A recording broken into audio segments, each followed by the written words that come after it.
नमस्कार, मैं हूं राज और आप देख रहे हैं प्योर पॉलिटिक्स। तो राहुल गांधी ये कहा करते थे कि नरेंद्र मोदी की सरकार एक फासिस्ट सरकार है, ये लोकतंत्र में विश्वास नहीं करती।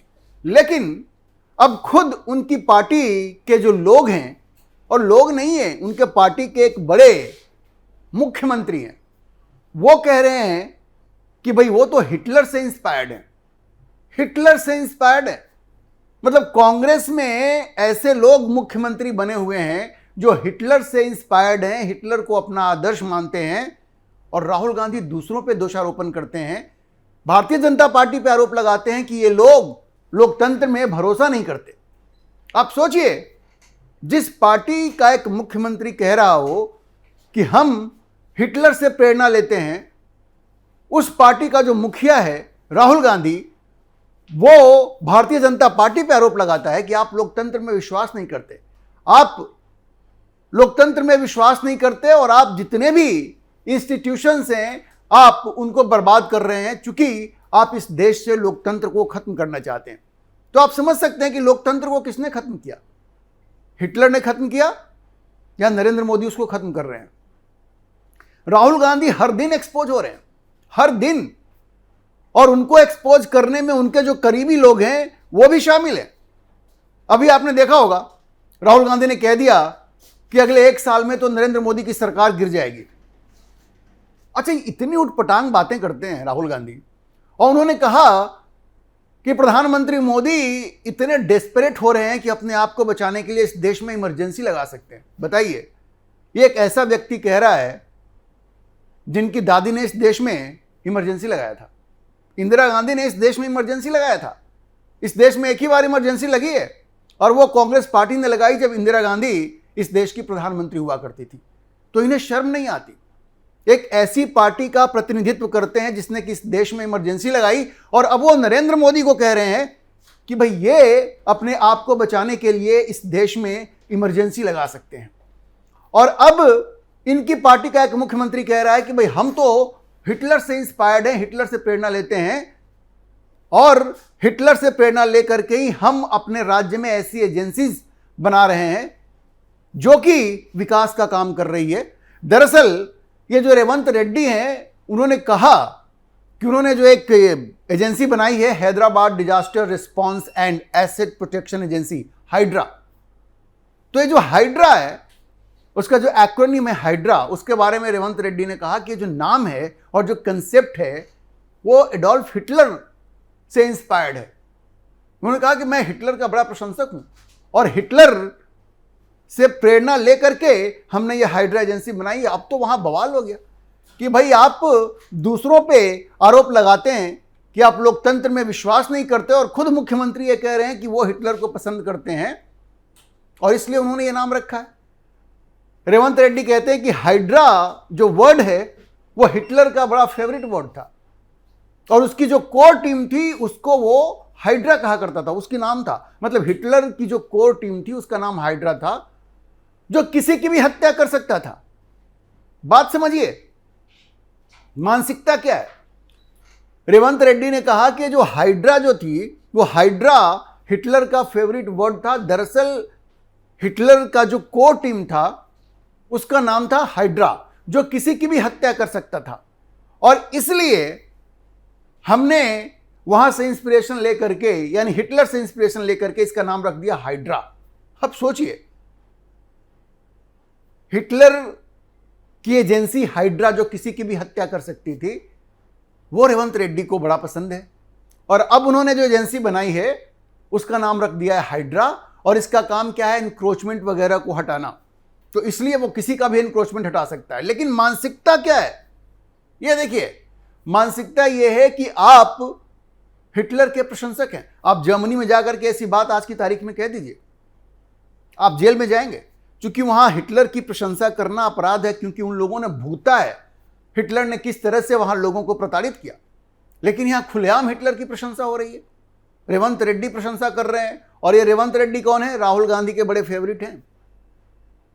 तो क्या यह माना जाए कि राहुल गांधी भी हिटलर के प्रशंसक हैं? अब यह तो उनको क्लैरिफाई करना पड़ेगा, क्योंकि उनका कोई मुख्यमंत्री कोई बात कहता है तो ये तो माना जाएगा कि राहुल गांधी की भी उसमें सहमति है। तो क्या राहुल गांधी भी हिटलर के प्रशंसक हैं?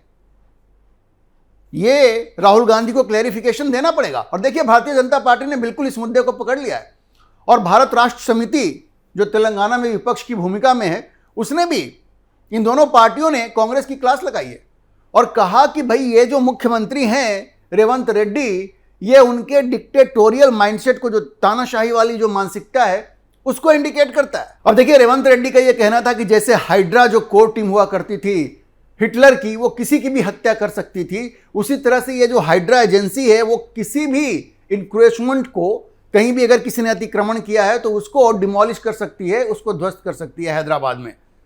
बात ये नहीं है, बात ये है कि ये इंक्रोचमेंट के खिलाफ जो आपने एजेंसी बनाई है वो तो अपनी जगह पे ठीक है, लेकिन आप हिटलर से प्रेरणा ले रहे हैं। आलोचना इस बात की हो रही है, आप कुछ और भी नाम रख सकते थे।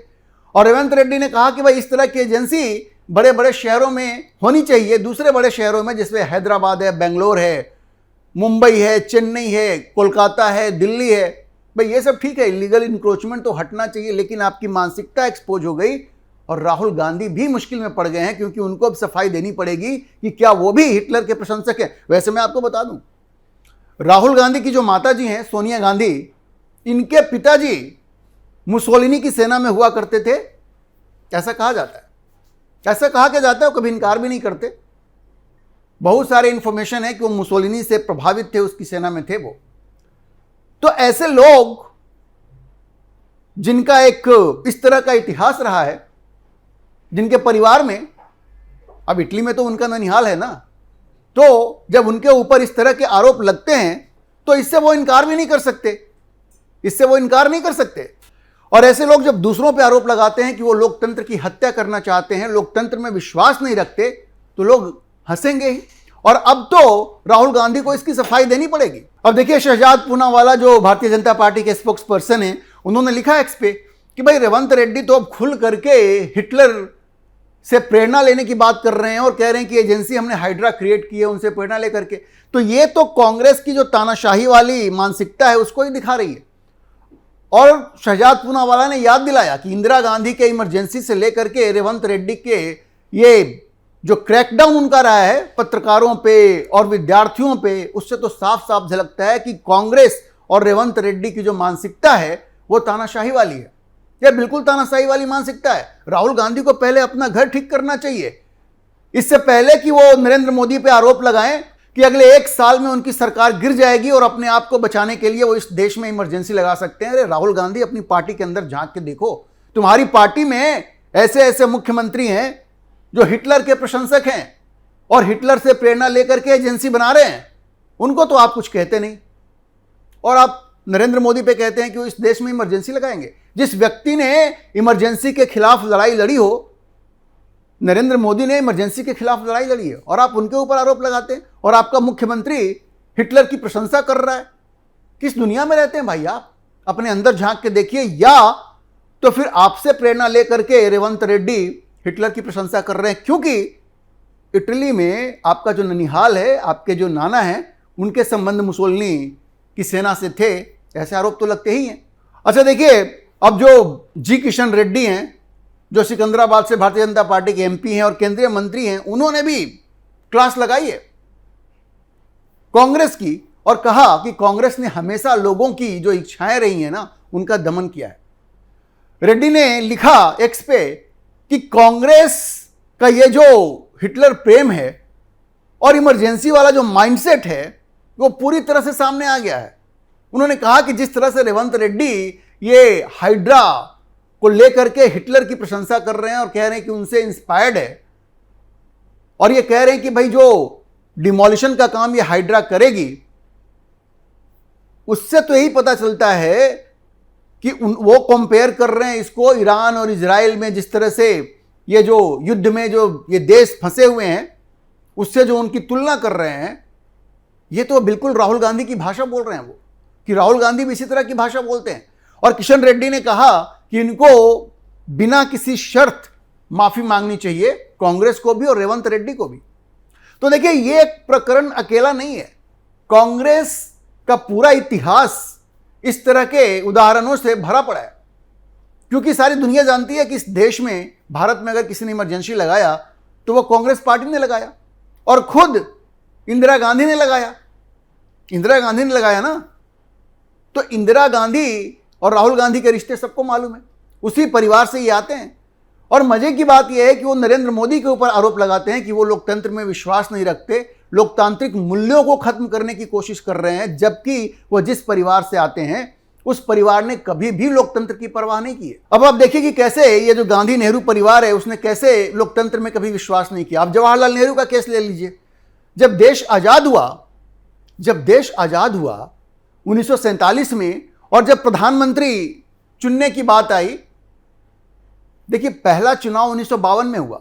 1947 में जो प्रधानमंत्री बने, दरअसल वो कांग्रेस के अध्यक्ष बने।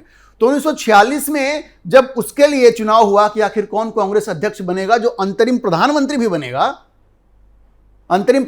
बनेगा, तो जितनी भी कांग्रेस की यूनिट थी उन सबों ने एक साथ सरदार वल्लभ भाई पटेल का नाम प्रस्तावित किया, एक को छोड़ करके, एक कांग्रेस यूनिट को छोड़ करके। लेकिन किसी ने भी जवाहरलाल नेहरू के नाम का समर्थन नहीं किया था, प्रस्ताव नहीं दिया था। लेकिन इस देश पे जवाहरलाल नेहरू को थोप दिया गया। वो लोकतांत्रिक था क्या? ये मुंह फुला के बैठ गए। महात्मा गांधी ने सरदार पटेल से कहा कि भाई ठीक है, तुम अपना नाम वापस ले लो और नेहरू को प्रधानमंत्री बनने दो। सरदार पटेल अनन्य भक्त थे महात्मा गांधी के, उन्होंने उनकी बात मानी, अपना वापस ले लिया कैंडिडेचर, और जवाहरलाल नेहरू प्रधानमंत्री बन गए। लेकिन वो लोकतांत्रिक चुनाव नहीं था, किसी ने भी जवाहरलाल नेहरू के नाम का प्रस्ताव नहीं किया था। तो जब पहले प्रधानमंत्री के चुनाव का वक्त आया, उसी वक्त लोकतंत्र की गला घोंट दी गई, क्योंकि सारे कांग्रेस समितियां सरदार पटेल को प्रधानमंत्री के तौर पे देखना चाहती थी, लेकिन उनकी भावनाओं को नजरअंदाज करके इस देश पर महात्मा गांधी ने जवाहरलाल नेहरू को थोप दिया। तो इस पूरे परिवार का इतिहास ही ऐसा है। इन लोगों ने कभी लोकतांत्रिक मूल्यों में भरोसा नहीं किया। जवाहरलाल नेहरू को क्या वो पद स्वीकार करना चाहिए था? जब वो जानते थे कि कांग्रेस समितियां उनके पक्ष में नहीं है, उनको इनकार करना चाहिए था। लेकिन सत्ता के इतने भूखे थे कि उन्होंने स्वीकार कर लिया। दरअसल उनके दबाव पे ही महात्मा गांधी ने सरदार पटेल को कहा कि आप पीछे हट जाओ और इसी को बनने दो। तो इस तरह से इनकी सत्ता लोलुपता रही है। सत्ता के इतने भूखे रहे हैं, पावर के इतने भूखे रहे हैं, और ये लोग नरेंद्र मोदी पे आरोप लगाते हैं, कहते हैं इस देश में इमरजेंसी लगा देंगे नरेंद्र मोदी। भाई इंदिरा गांधी ने इस देश में इमरजेंसी लगाया था, एक ही बार लगा था। राहुल गांधी भूल रहे हैं इस बात को, और अब आपके मुख्यमंत्री हिटलर की प्रशंसा कर रहे हैं। तो देखिए राहुल गांधी पूरी तरह से एक्सपोज होते जा रहे हैं। वो तो हर रोज एक्सपोज होते हैं, और रही सही जो कसर है वो उनके इस तरह के जो सहयोगी हैं, उनकी पार्टी के जो मुख्यमंत्री हैं, रेवंत रेड्डी जैसे जो लोग हैं, वो उनको एक्सपोज कर रहे हैं। तो राहुल गांधी को बेनकाब करने में उनके अपने लोगों का भी बहुत बड़ा हाथ है। अब जैसे ये देख लीजिए, पवन खेड़ा का उदाहरण देख लीजिए। पवन खेड़ा ने फर्जी दस्तावेज का इस्तेमाल करके हिमंता बिस्वा शर्मा और उनकी पत्नी को बदनाम करने की कोशिश की, लेकिन उसके पीछे की साजिश किसकी थी, मंशा किसकी थी? ये राहुल गांधी की थी। कैसे पता चलता है? पवन खेड़ा के ऊपर इतना गंभीर आरोप है कि उन्होंने दस्तावेजों के साथ छेड़छाड़ किया, और उसी पवन खेड़ा को राज्यसभा के लिए नॉमिनेट किया गया है।